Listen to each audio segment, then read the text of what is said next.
Hello guys, welcome back to the channel. So today I'll tell you how to make Instagram reel with photos and videos. So let's start the video. Just click on reel icon and then click on this camera icon on your screen.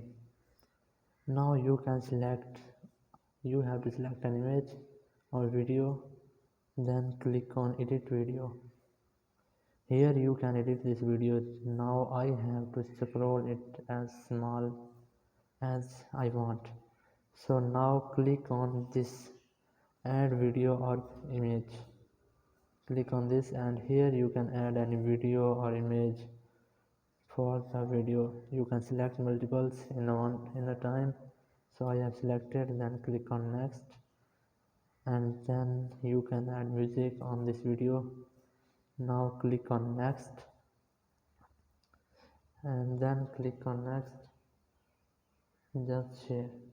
So I have successfully shared a reel with my photos and videos that I want to share. Thank you very much for watching the video. Until next video, bye bye.